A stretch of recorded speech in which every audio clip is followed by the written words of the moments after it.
हरे बाबा कलयुग आ गयो घोर के कितना बदल गया इंसान। कैसे? और स्वार्थ काजया दुनिया ने बांट लिया भगवान और भगवान को कैसे बांट रखा है? कैसे बांटा भैया? ये परशुराम को बामण पूजे उग्रसेन को बनिया। कैसे? और भैरोजी को जोगी पूजे नाथ हलावे कहिया। वे मुसलमान अल्लाह को पूजे ठाकर करनी माता भैया। और ज्योतिष फूले की माली घर घर गाते गाथा। हरे संत कबीरा कोड़ी माने नारायणी को नाई। कैसे? और जाटव के घर घर में फोटो भीम राव की पाई। ये मैना देवे डंडोतिया मीनेश्वर भगवान को जय हो। और गुंजर बाबा पूजे रे देखो तो देवना अब तो ही जात टोटा में रह गई देखे वेद पुराण। कैसे? अरे जाट और प्रजापति को नहीं पायो भगवान। यह धरती पे ऐसी दो जाति है जिनका पर्सनल देवता नहीं है और सब दुनिया ने राम जी का ही टूक कर दिया। इसलिए हारे नरक सरग सब धरती पे संसार भर में गो बातन में। कैसे कैसे कैसे?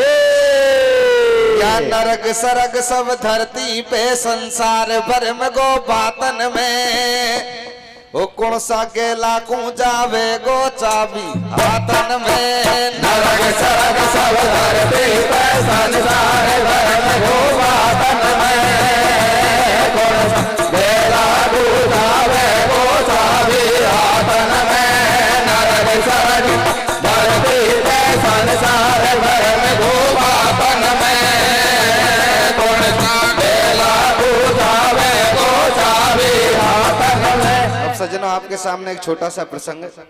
मेरा प्रसंग देवी पुराण से है कि संत की महिमा की अब से पहले संत कैसे हुआ करते थे और इस कलयुग में आकर संत कैसे हैं। कैसे हैं मेरे भैया? कि सज्जनों मणिपुर में राजा मुकंद राज किया करते थे। राजा मुकंद के एक रानी थी जिनका नाम था शशिकला।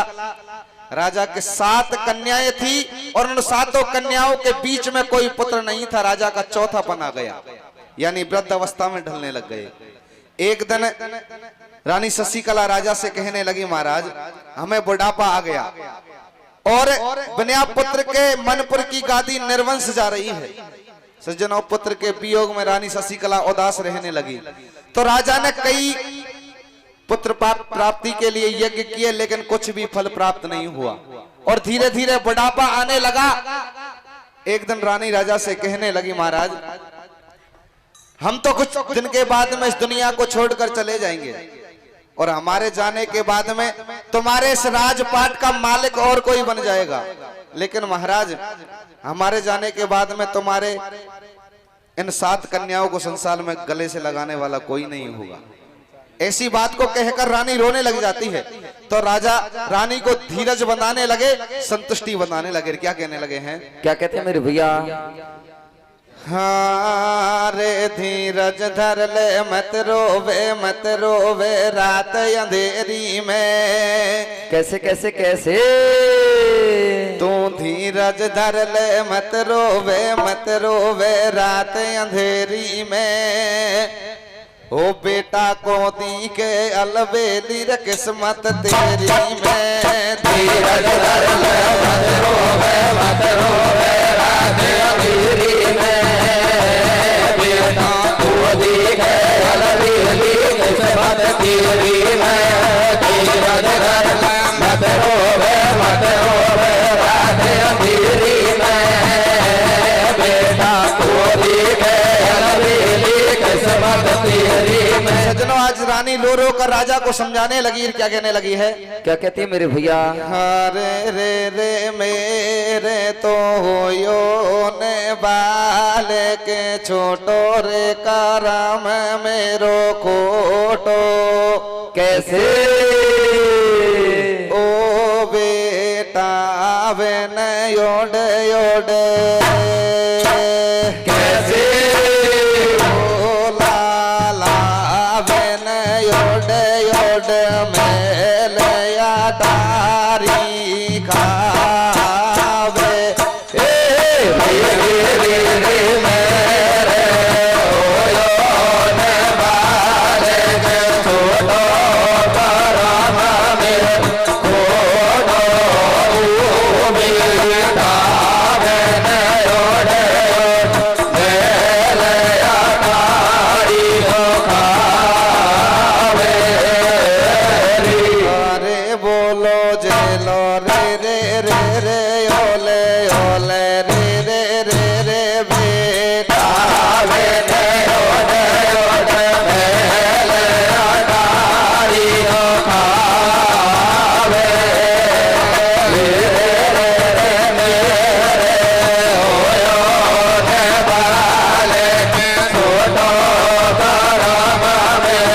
पुकार सुनो सजन दे ध्यान ज्ञान मैंने गुरु चरणन से लियो।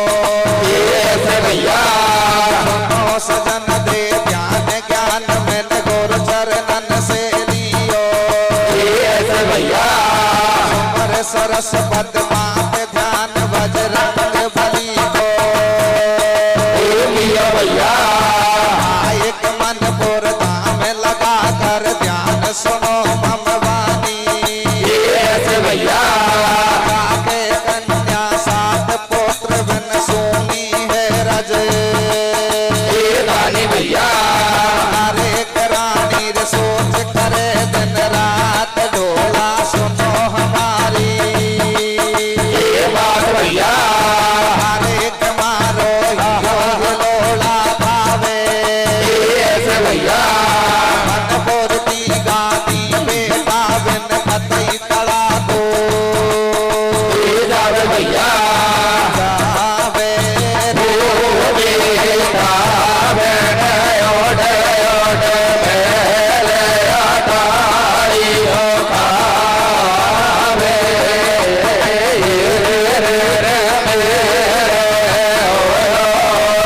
बालक छोटो करम में फोटो बेटा बहन ओढ़ ओढ़ मेले अटारी खावे। आज सज्जनों रानी शशिकला राजा से बार बार कहने लगी तो राजा रानी को समझाने लगा, रानी इस समस्या का समाधान हमारे पास में नहीं है। अरे हमारे गुरुजी हैं, शायद इस समस्या का समाधान वही निकाल सकते हैं। सज्जनों राजा के कुल गुरु थे जिनका नाम था संत अरुणदास। जैसे ही सुबह का टाइम होता है राजा रानी जंगल का रास्ता ले लेते हैं और संत अरुणदास की कुटिया पर आ जाते हैं। आकर चरणों में दंडवत करते हैं और कहने लगे, बाबा इस बात का तुम्हें पता है, हमें पता है कि अब तक हमारे कोई पुत्र नहीं हुआ और बिना पुत्र के मनपुर की गादी निर्वंश जा रही है। ऐसी बात को सुनकर सज्जनों संत अरुणदास राजा और रानी की हस्तरेखा देखने लगे और कहने लगे, राजन अब क्या तुम्हारे 7 जन्मों तक पुत्र होने का योगी नहीं है। ऐसी बात को सुनकर आज रानी शशिकला कुटिया पर रोने लगी, बिलखने लगी और कहने लगी, बाबा या तो आज तुम्हारी कुटिया से हमें कुछ सहारा मिलता है वरना हम तुम्हारी कुटिया पर अपना सर पटक पटक कर जान दे देंगे। आज सज्जनों रानी बाबा के चरण पकड़ लेती है और चरण पकड़कर आंखों में आंसू भर लाती है और रोती रोती की संत अरुणदास से क्या कहने लगी है, क्या कहती है मेरे भैया? हे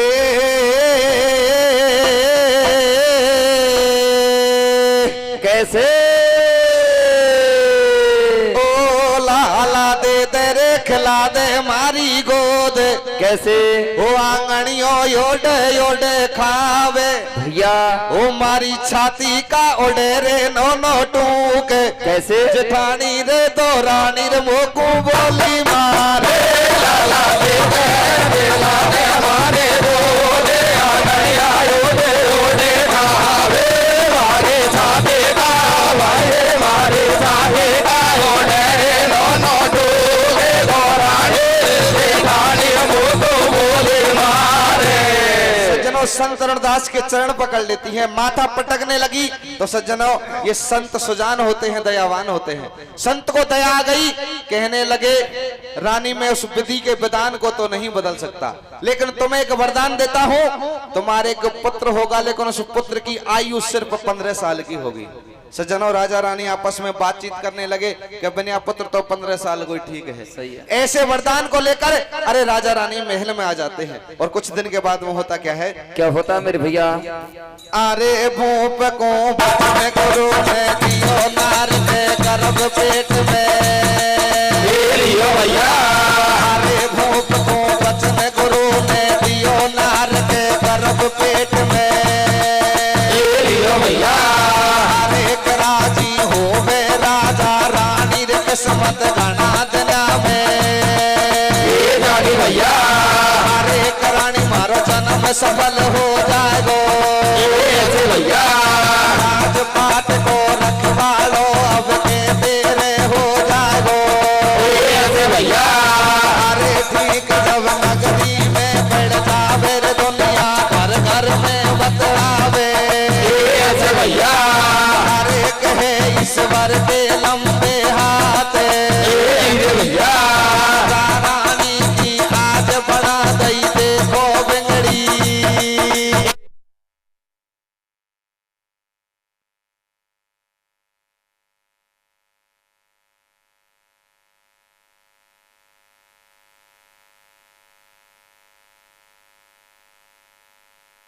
नार के गर्भ पेट में रियो, राजी होवे राजा रानी, किस्मत घड़ा दुनिया में जागी।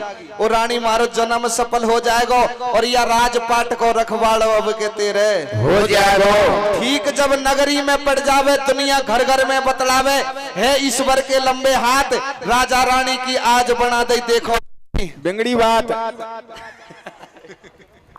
तो छारई खुशी अपार तिरब भर राजा ने दियो, मत जुड़ के घी के दिए जन्म एक छोरा ने लियो। सज्जनों, संत रमदास की कृपा से राजा के एक पुत्र का जन्म हुआ।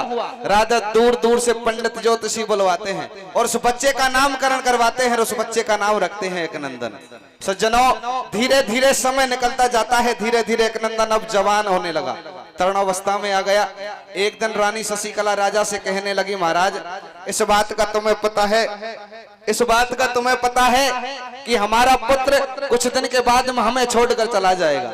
अरे महाराज, हमें ऐसा करना चाहिए, इसकी शादी कर लेनी चाहिए, क्या पता इसके अंश से हमारा वंश आगे बढ़ जाए।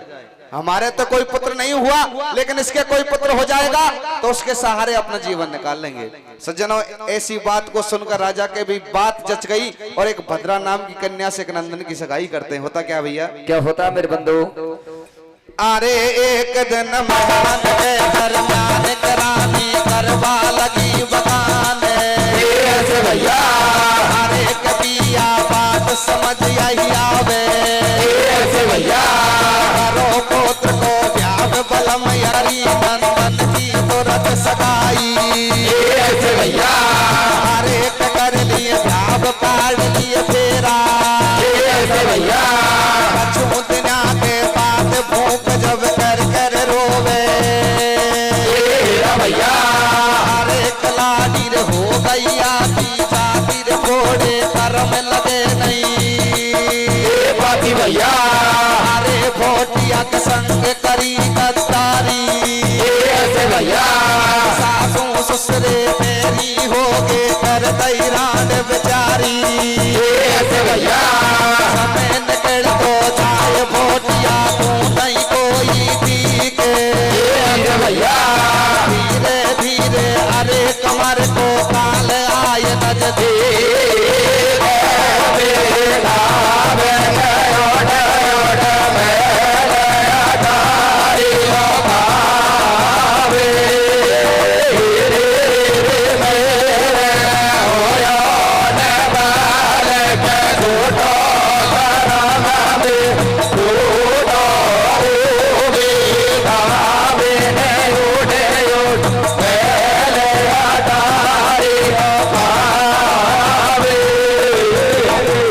जैसे एक नंदन की राजा और रानी ने सोचकर शादी की थी कि इसके कोई पुत्र हो जाएगा, उसके सहारे अपना जीवन निकाल लेंगे, ऐसा कुछ नहीं हुआ। और सज्जनों, उम्र पूरी होने जा रही है। आज सज्जनों, एक नंदन की उम्र पूरी होने जा रही है, सिर्फ एक दिन बाकी है, एक रात बाकी है। तो आज राजा रानी महल में विलाप करने लगे और रानी राजा से कहने लगी, महाराज हमारा पुत्र सुबह होते ही हमको छोड़कर चला जाएगा। तो राजा रानी से कहने लगा, रानी तेरी बातों में आकर हमने इस दुख में एक प्राणी को और शामिल कर लिया। अरे हम तो हमारी जिंदगी जीकर इस दुनिया से चले जाएंगे, लेकिन वो किसके सहारे अपना जीवन निकालेगी जिसके हाथों की मेहंदी भी फीकी नहीं पड़ी है। आज सजनों, राजा और रानी दोनों आपस में बातचीत करने लगे और इधर राजा रानी से समझाने लगा। और क्या कहने लगा है? क्या कहता है मेरे भैया? अरे कपूरे ऐसे भैया अरे कपूरे हो गए 15 साल, कमर को नीले आगो भैया अरे रानी रे मन ही मन घबरावे, ऐसे भैया पानी दिए त्याग महल मेरे बारो रोदन मचावे, ऐसे भैया अरे रानी रे राजा तू समझावे, प्यारी मत आंसू बरसावे, ऐसे भैया अरे कहे ये दो दिन का बेला, ऐसे भैया जन्म लियो जित मरनो प्यारी जावे हंस अकेला, ऐसे भैया अरे कोई को कोई नहीं साथी रे दुनिया रे आती पाती, ऐसे भैया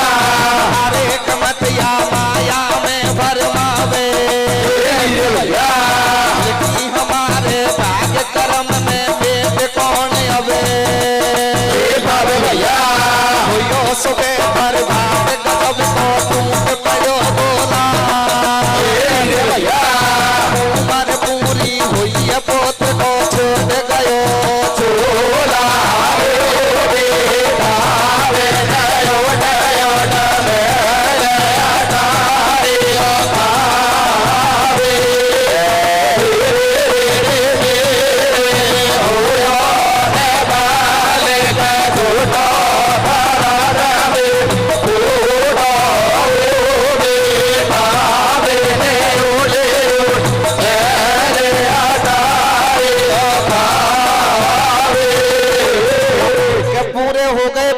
साल कमर को नीड़े आगो काल ओ रानी मन ही मन घबरावे बन रोटी पानी दिए त्याग महल में भारो रोदन मचावे वो राजा रानी को समझावे प्यारी मत आंसू बरसावे है ये 2-2 दिन का मेला और जन्म लियो जे को मरनो प्यारी जावे हंस अकेला कोई को कोई नहीं साथी दुनिया रहती आती जाती मतिया माया में भरमावे और जे लिखी हमारे भाग कर्म में मेट कौन अवे पावे जब होयो सुबह परी भात गजब को टूट पड़ो बोला और बाकी उम्र पूरी हुई पुत्र को छेड़ गयो चोला आज सजनों एक नंदन की जैसे ही उम्र पूरी होती है सूर्य उदय होता है तो एक नंदन के प्राण पखेर उड़ जाते हैं।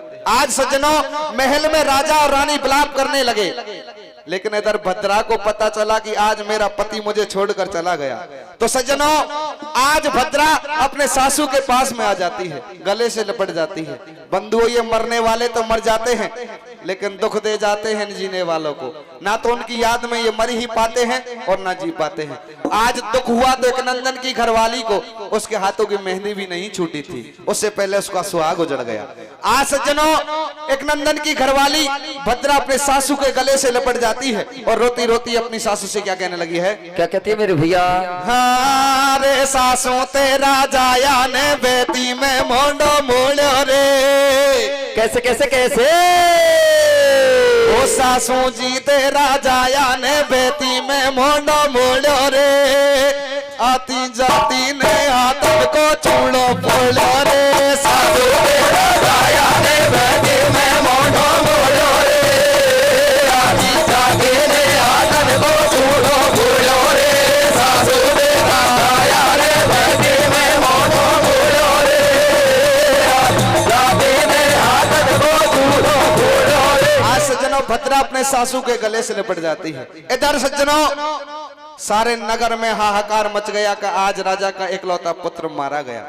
बंधुओं इधर सारे घर वाले रोदन कर रहे हैं इधर नगर में भी हाहाकार मच गया और इधर संत तरुणदास को भी पता चल गया कि राजा के जो मैं वरदान में मैंने 15 वर्ष के लिए जो पुत्र दिया था आज वो खत्म हो गया।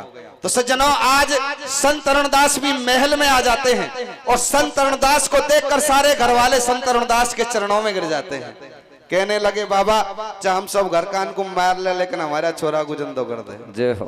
संत तरुणदास हंसने लगे और कहने लगे राजन तो मैंने सारा ज्ञान होते हुए भी अज्ञान मत बनो। अरे जिस दिन परमात्मा ने सृष्टि को रचाया था उस दिन सब कुछ इंसान के लिए दे दिया। तुलसीदास ने रामायण में भी लिखा है कि जब राजा दशरथ की पार्थिव देह पड़ी हुई थी भरत जी विलाप करने लगे और अपने गुरुजी से कहने लगे गुरुजी से ब्रह्मांड में ऐसी कौन सी शक्ति है जिसके कारण मेरे पिताजी पुनः जीवित हो जाए।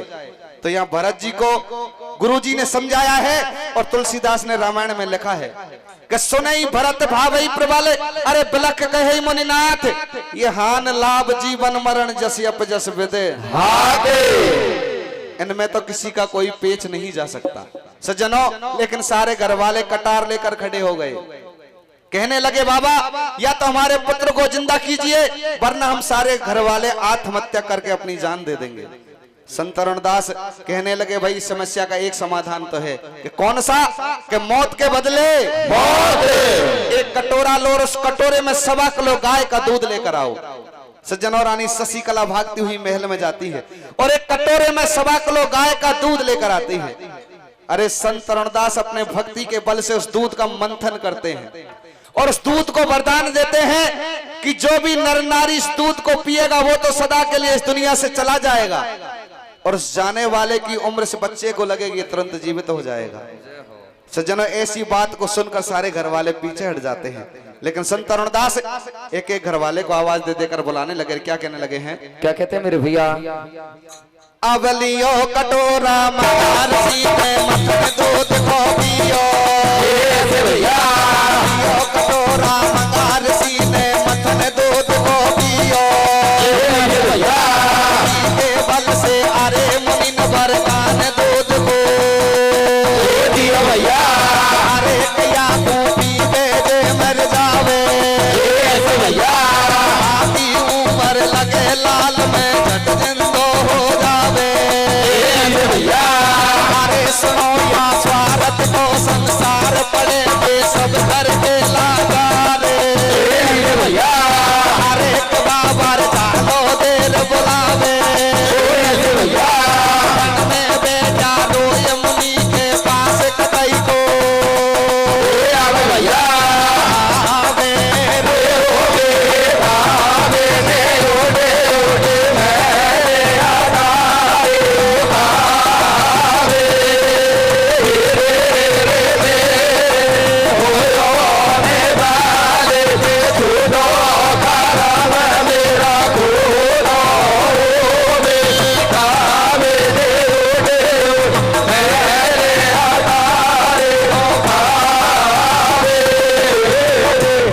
कटोरा मंगा ऋषि ने मथन दूध को कियो और भक्ति के बल से अरे मुनि ने वरदान दूध को दियो। या को पीबे जे मर जावे और बाकी उम्र लगे लाल में झट जिंदो हो जावे। सुनो या स्वार्थ को संसार पड़े बे सब घर के लाचार। बाबा झालो देर बुलावे और आंगन में बैठा रोए मुनि के पास कतई को आवे। सज्जनों आज संत अरुणदास एक एक घर वाले को आवाज देने लगे, लेकिन सज्जनों घर वाले आवाज को दबाने लगे। अगर बाबा आवाज देने लगा जोर से तो वो जोर जोर से रोने लग जाते हैं। सज्जनों संत अरुणदास समझ गए वारे स्वार्थी संसार, कुछ देर पहले तो क्या था अब क्या है। लेकिन मन में सोचने लगे कि संतान की तरफ सबसे ज्यादा ममता होती है माँ की, मुझे इसकी मैया के पास में चलना चाहिए। क्या जवाब मिलता है? क्या मिलता है मेरे भैया?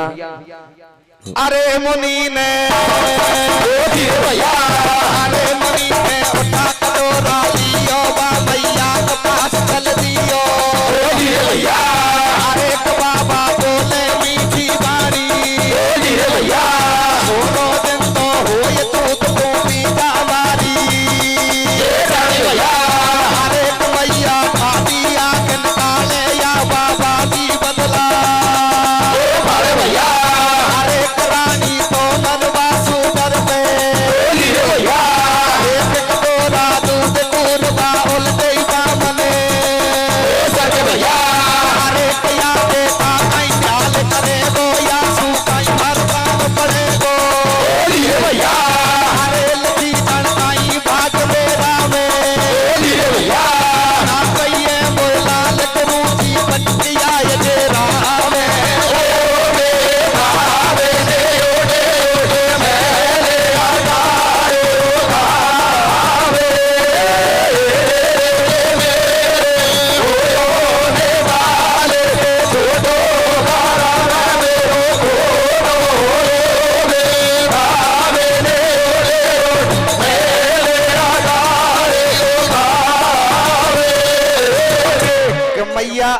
मैया के पास में और सज्जनों संत अरुणदास पहुंच जाते हैं कि लियो कटोरा मंगा ऋषि ने मथन दूध को कियो और भक्ति के बल से अरे मुनि ने वरदान दूध को दियो। मुनि ने उठा कटोरा लियो बा मैया के पास चल दियो।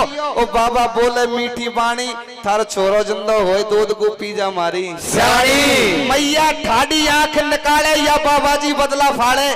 अरे महात्मा ने आची अटकाई और नीची नीची पड़े मात ने कर दी साफ मनाई। आज सज्जनों मैया मना कर देती है और मैया मना करती है तो सज्जनों संत अरुणदास उस कटोरा को लेकर अब बाप के पास में पहुंच जाते हैं और बाप के पास में पहुंचकर और सज्जनों बाप के सामने उस कटोरे को रखते हैं और क्या कहने लगे हैं? क्या कहते हैं मेरे भैया?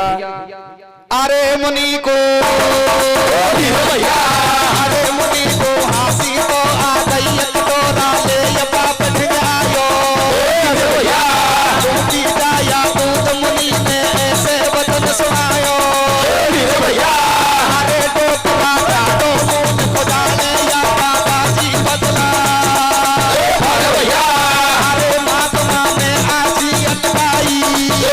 भैया नीचो नीचो पले पता नौकर तैसा बनाई भैया मैया ना बाप जगत का झूठा सब जंजाल भैया कोई को नहीं लगते कि सदा को स्वार्थ को संसार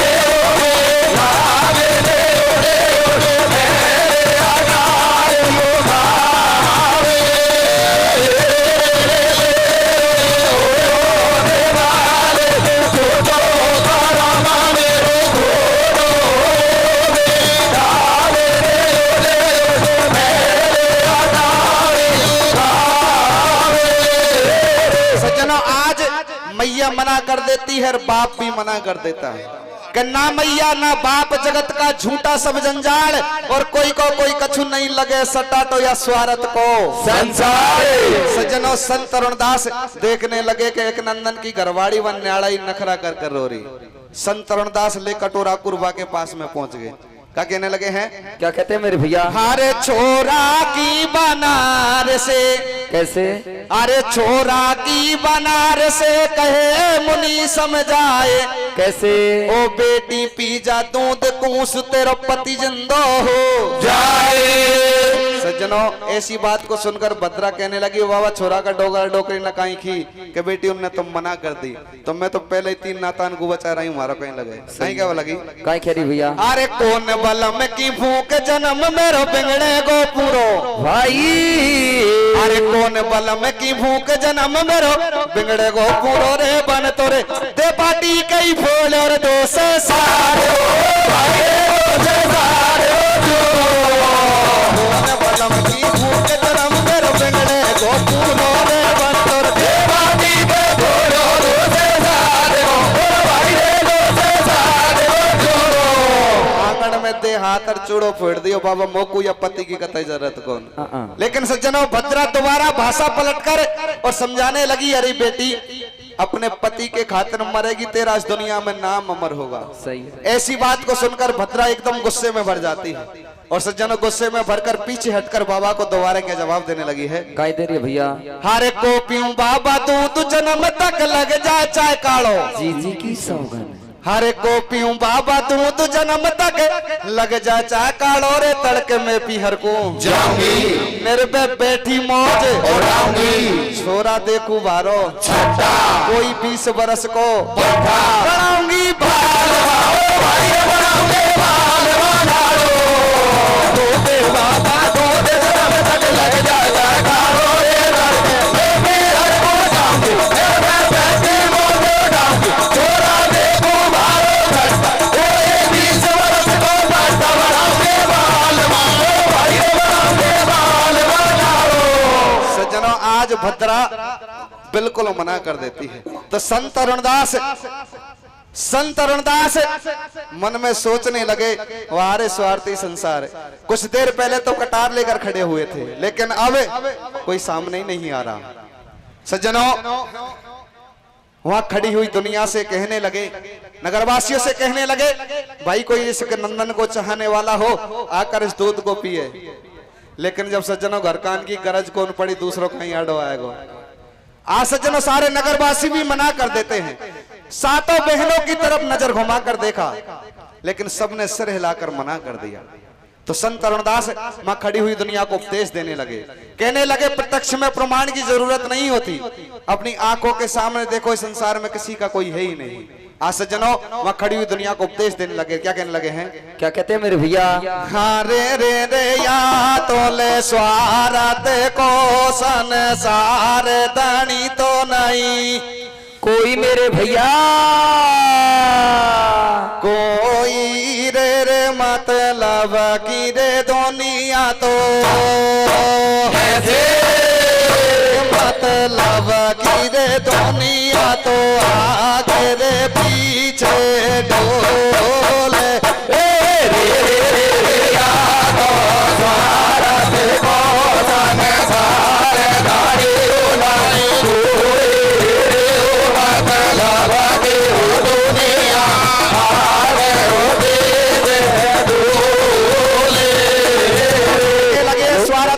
संसार धनी नहीं कोई और मतलब की दुनिया आगे पीछे डोले रे। जब तक आपके पास में कुछ है ये सारी दुनिया आपके आगे पीछे चलती है, जब कुछ नहीं तो ये तन के कपड़े भी बेरी हो जाते हैं। आज क्या कहने लगे हैं संत तरुणदास? क्या कहते हैं मेरे भैया?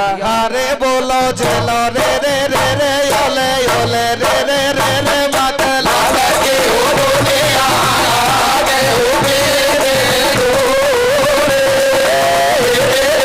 यारो सारा से दो सारे सारे धारी हो डाल गोरे मतला के हो दुनिया आगे हो मेरे डोले। सज्जनों, वहां खड़ी हुई दुनिया को संत तरुणदास उपदेश दे रहे हैं तो संत तरुणदास के कानों में एकदम से रोने की आवाज आती है। मन में सोचने लगे स्वार्थी संसार में ऐसा कौन है जो अब भी रो रहा है। तो बंधुओं देखा एक नंदन की सबसे छोटी बहन 7वें नंबर की, वो इस दृश्य को देखकर रो रही है कि ये दूध किसी ने नहीं पिया और इस दूध को पीने से अगर मेरा भाई जीवित होता है और मैं इस दूध को पीकर मर जाती हूँ तो मेरे जीवन में इससे बढ़कर और कोई बात भी नहीं हो सकती। जय हो। आज वो कन्या इस बात को सोचते सोचते रोने लगी। संत तरुणदास कहने लगा, अरे बेटी झूठे आंसू बहाने से काम नहीं चलेगा, नीचे आओ आकर इस दूध को पियो। सज्जनों, आज वो कन्या इस बात को सोचने लगी कि मेरे मरने से कोई फर्क नहीं पड़ने वाला और मैं अपने भाई के लिए मरती हूं तो मेरे जीवन में से बढ़कर और कोई बात भी नहीं हो सकती और मेरे मरने से अगर मेरा भाई जीवित होता है तो मेरे माँ बापों को बुढ़ापे का सहारा मिल जाएगा। अरे मेरी भौजाई के लिए पति मिल जाएगा, बहनों के लिए भाई मिल जाएगा और इस प्रजा के लिए राजा मिल जाएगा। आज वो कन्या इस बात को सोचने लगी है और रोती रोती महल से नीचे उतरने लगी है। आज सज्जनों आकर अपने मैया बाप के गले से लिपट गई। अरे बहनों के गले से लिपट जाती है और बाप के गले से लिपट जाती है और रोती रोती आज अपनी मैया से आज वो क्या कहने लगी है? क्या कहती है मेरे भैया? हरे ले की बहना रोवे, ओ ले की बहना रोवे, उठा लाश कुरे गोद में, हरी राम राम ली जो मेरी मैया मैं चाली परलोक में, हरी राम राम ली जो मेरी मैया मैं चाली परलोक में।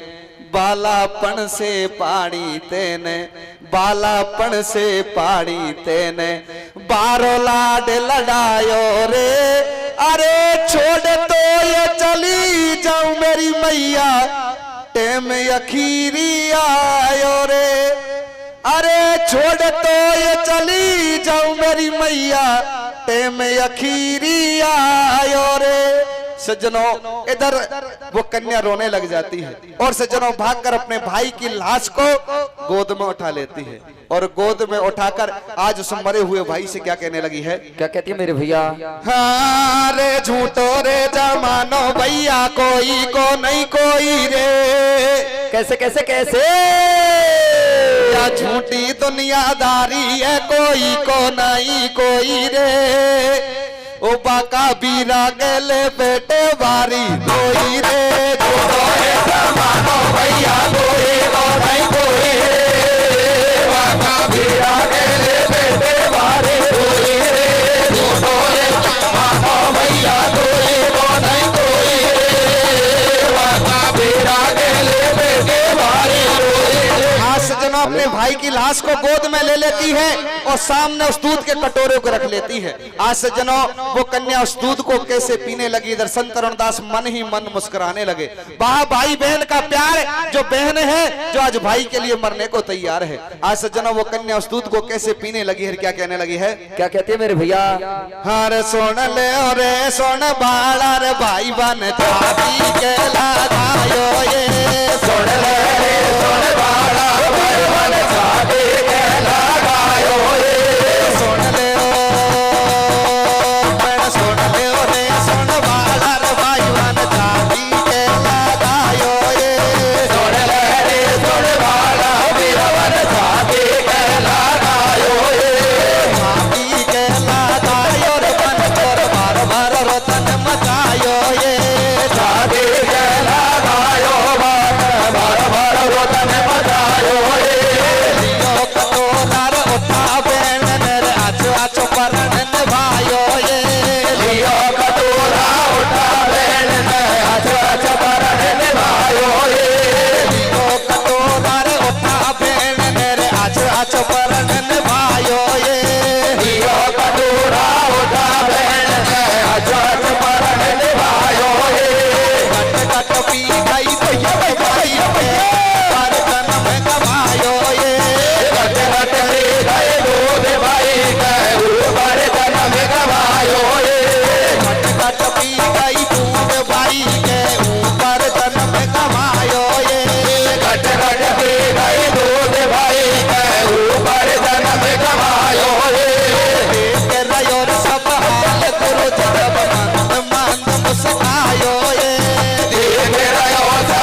सुन ले रे सुड़पाड़ा भाई बन छाती के लगायो रे और छाती के लगायो भेड़ ने भारो रुदन मचायो रे अरे लियो कटोरा उठा भेड़ ने आछो परण निभायो रे और वह कट कट पी गई दूध भाई के ऊपर जन्म गवायो रे अरे देख रहे हो सब हाल गुरुजी मंद मंद मुस्कायो रे और ये ऐसी होवे भेड़ भाई के ऊपर जन्म गवायो रे। आज सज्जनों जैसे ही उस कन्या उस दूध को पिया तो संत तरुणदास की माया से होता क्या है क्या होता मेरे भैया तो ये देखे दुनियादार रची का या रचना भगवान कैसे ओ बाकी पियो भेड़ ने दूध का मारे को मेले वो जीवन दान हो तुम्हारे समानो भैया कोई को नहीं कोई रे माता मेरा मेले बेटे वाले होई रे तुम्हारे समानो भैया कोई को नहीं कोई रे माता मेरा मेले बेटे वाले होई रे।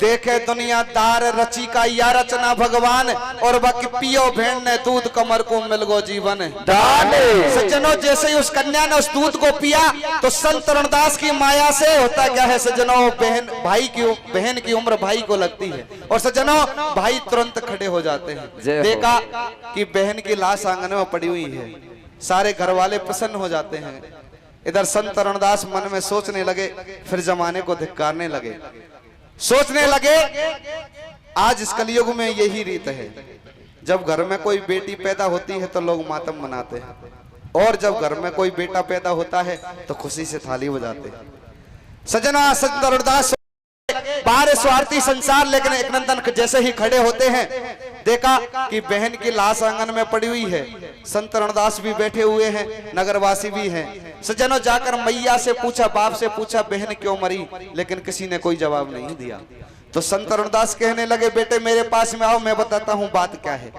कि अब से 15 साल पहले तेरे बाप का कोई पुत्र नहीं था मैंने तुझे वरदान में दिया आज तुम खत्म हो चुके तुम्हारी उम्र पूरी हो चुकी थी और तुम्हारे घर वालों की जिद के सामने मैं हार गया और मैंने अपने भक्ति के बल से इस दूध का मंथन किया और इस दूध को वरदान दिया कि जो भी नर नारी इस दूध को पिएगा वो तो सदा के लिए इस दुनिया से चला जाएगा और इस जाने वाले की उम्र तुम्हें लगेगी तुम तुरंत जीवित हो जाओगे वो दूध पीने वाला और कोई नहीं जो लाश आंगन में पड़ी हुई है उसी बहन ने उस दूध को पिया है ऐसी बात को सुनकर एक नंदन धरती पर गिर जाते हैं बाबा के चरण पकड़ लेते हैं कहने लगे बाबा आपने बहुत बुरा किया लेकिन किया सो तो खूब किया लेकिन मेरी बहन को भी तुम अपने जीवन दान दो संत तरुणदास मना कर देते हैं और मना करते हैं तो एक नंदन एकदम भागकर अपनी बहन को छाती से लगा लेते हैं अरे लाश को गोद में उठा लेते हैं और अपनी बहन के लिए बिलखने लगे रोने लगे क्या कहने लगे हैं क्या कहते हैं मेरे भैया हरे विधाता अजब लिखी तकदीर और ले गोदी में लाश बिलख रहो जामन जायो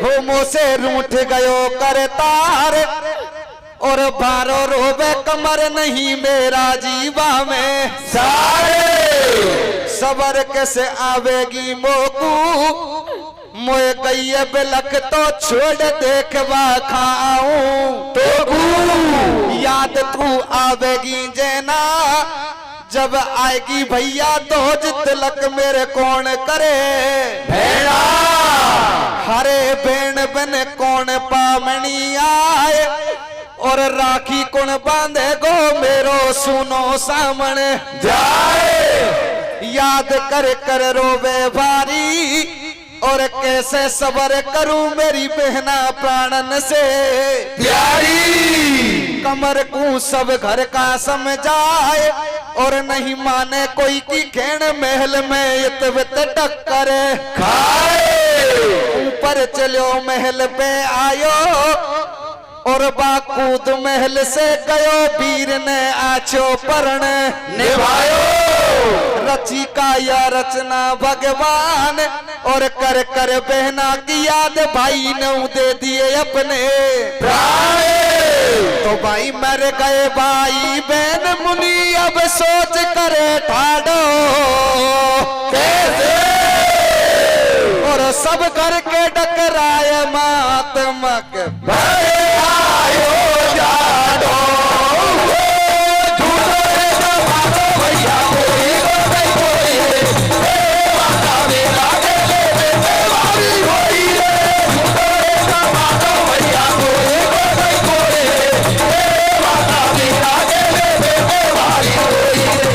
तरुणदास सज्जनों देखने लगे भाई बहन खत्म हो जाते हैं।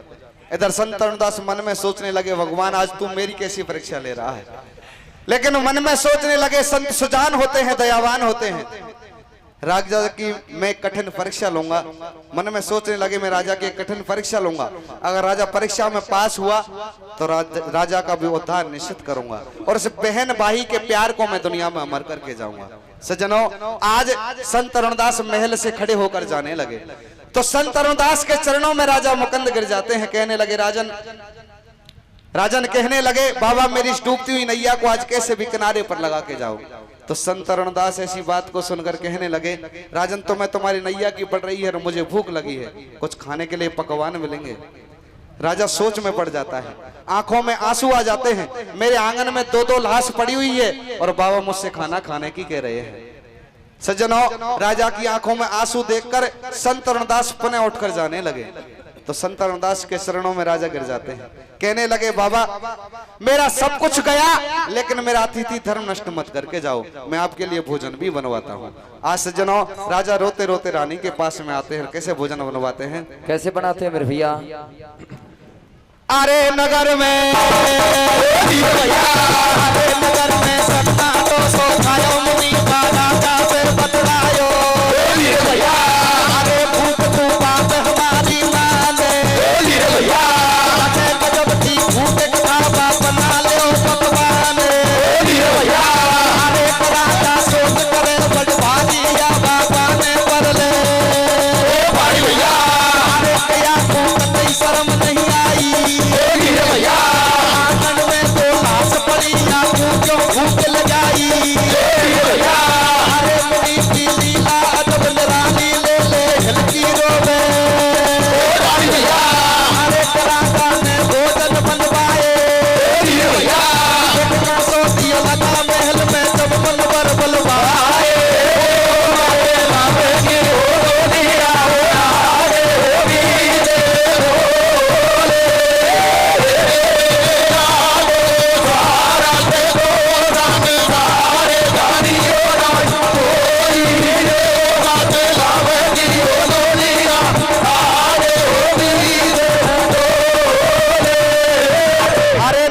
सन्नाटो सो छायो मुनि बा राजा से बतलायो भूप तू बात हमारी मान और मोए लगे गजब की भूखे खावा बना ले ओ पकवान। राजा सोच करे बड़ भारी या बाबा ने पर ले भाड़ी या को कतई शर्म नहीं आई मेरे आंगन में 2 लाश पड़ी या को क्यों भूख लगाई। मुनि की लीला अजब निराली ले ले हिलकी रोवे रानी। राजा ने भोजन बनवाए और एक कांसो दिया लगा महल में जब मुनवर बोले। एक कांसे को देखकर बाबा पीछे हट जाते हैं और कहने लगे कि बाबा बोले बेन महल से भूखो जाऊंगा और तू 12 कांसे लगा भूख जो भोजन खाऊंगा। सज्जनों आज बाबा कहने लगे अरे राजन हम ऐसे भोजन नहीं करेंगे, आप 12 कांसे लगवाओ तब जाके हम भोजन करेंगे। आज राजा सोच में पड़ जाता है और रोने लग जाता है, लेकिन रोते रोते 12 कांसे भी लगवाता है। और सज्जनों एक एक घर वाले को आवाज दे देकर आज संत तरुणदास कैसे बुलाने लगे, क्या कहने लगे हैं, क्या कहते हैं मेरे भैया? अरे कथाड़ी अरे कथाड़ी तो दादा लगवाइए भूख के कछु समझ नहीं। अरे मुनि ने हेला जब दे दियो मैं बोलो कमर चंपो जब राजा ने। अरे बजाए अब राजा के मैंने रत्ना रची महल में खेले बाई। अरे उमर महलन से आए हैं रे प्रेम से भोजन पाए हैं। अरे होयो राजा तू पूरो ज्ञान चरणन में गिर बोते हो संत सजान।